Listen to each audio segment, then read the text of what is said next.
Hindi stories. Picnic का डर। प्रिया की उम्र 5 साल थी। वह पिछले साल से ही उसकी माँ निम्मी जी ने स्कूल भेजना शुरू किया था।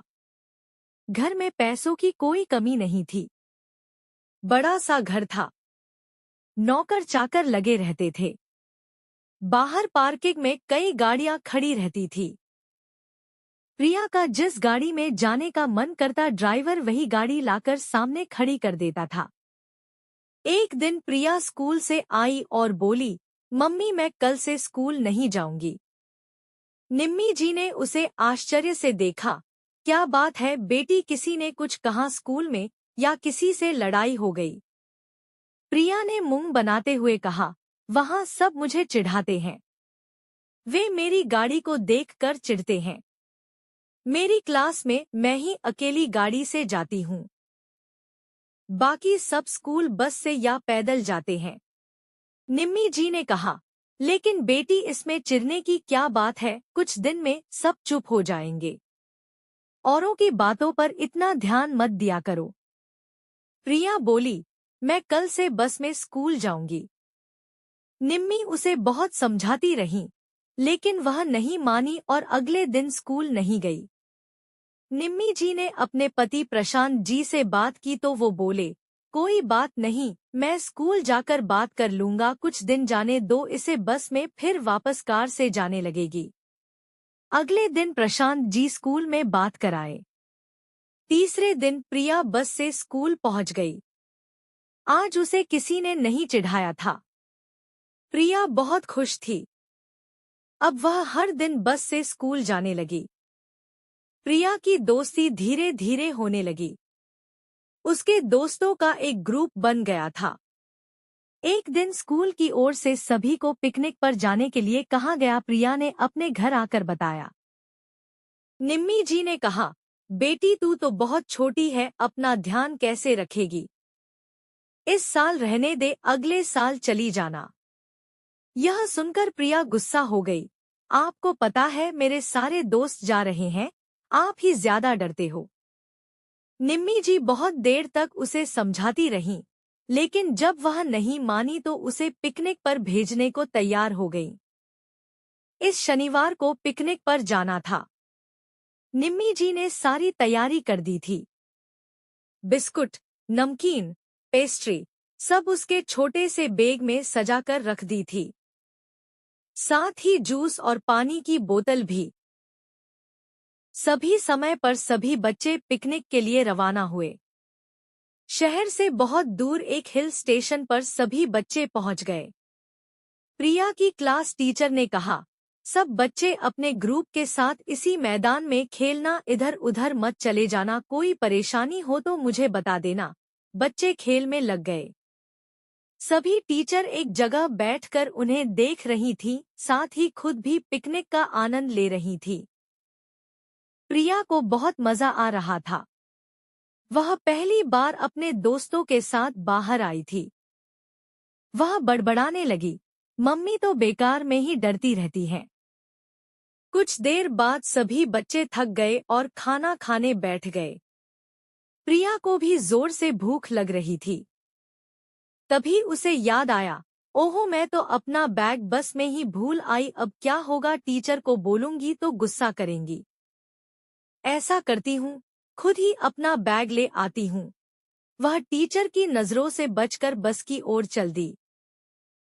कुछ देर बाद शाम होने को थी, वापस जाने का समय हो गया था। सभी बच्चों को बस में बिठाने से पहले उनकी गिनती शुरू हुई, लेकिन एक बच्चा गिनती में कम पाया गया।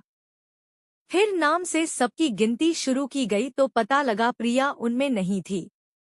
यह देखकर सभी टीचर्स के हाथ पांव फूल गए। उसके ग्रुप के बच्चों से पूछा तो वे बोले, मैडम खाना खाने से पहले तो प्रिया उनके साथ थी, उसके बाद नहीं थी। सभी बच्चों को बस में बिठाकर टीचर प्रिया को ढूंढने लगे। इधर उधर बहुत तलाश किया, लेकिन प्रिया का कहीं पता नहीं था। इधर शाम गहराती जा रही थी। कुछ ही देर में अंधेरा होने वाला था। कुछ देर बाद उन्हें गांव के कुछ लोग जाते दिखे। वे किसान थे और अपने खेत से काम करके वापस घर जा रहे थे। एक टीचर उनके पास गए और प्रिया के बारे में पूछा। उनमें से एक बोला, क्या कह रहे हो साहब, आपने बच्चे को इधर उधर जाने क्यों दिया? हमारे गांव से पिछले दिनों बहुत से बच्चे गायब हो गए, उनका आज तक कुछ पता नहीं चल पाया। यह सुनकर टीचर और घबरा गए। उन्होंने फटाफट कुछ टीचर के साथ बाकी बच्चों को वहां से रवाना कर दिया और खुद पुलिस स्टेशन पहुंच गए।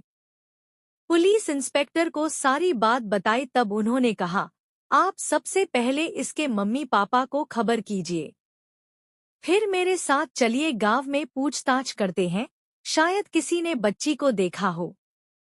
गांव में पूछताछ शुरू हुई लेकिन प्रिया का कुछ पता नहीं लग पाया। कुछ देर बाद निम्मी जी और प्रशांत जी भी वहां पहुंच गए।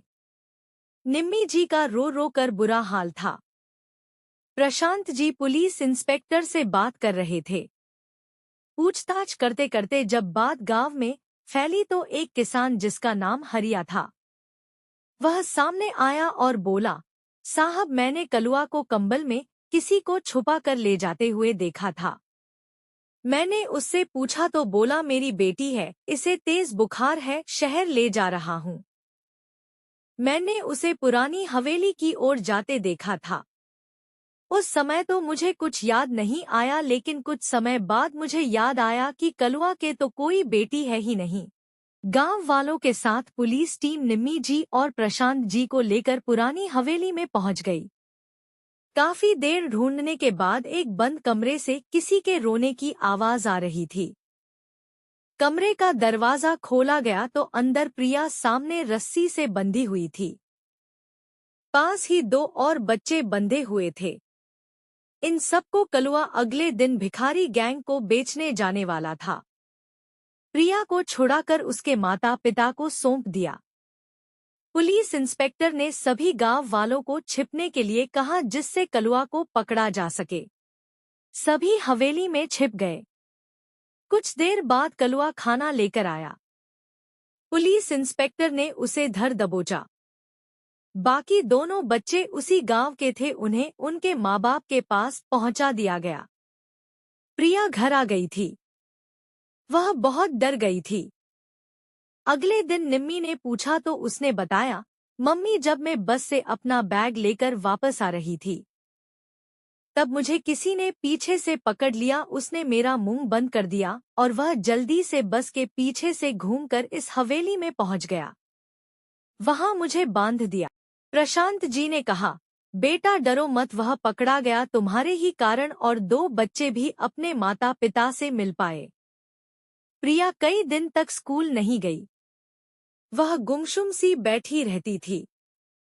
एक दिन शाम को उसके स्कूल के दोस्त उससे मिलने घर आए। वे प्रिया के साथ खेलने लगे।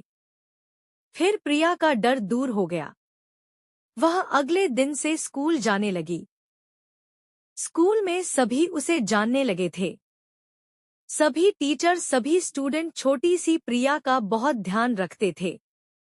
इतने बड़े हादसे से निकलकर वह बहादुर बच्ची पूरे स्कूल में चहकती रहती थी। परिवार के साथ पिकनिक मनाना उनके साथ गुणवत्तापूर्ण समय बिताने के सर्वोत्तम तरीकों में से एक है।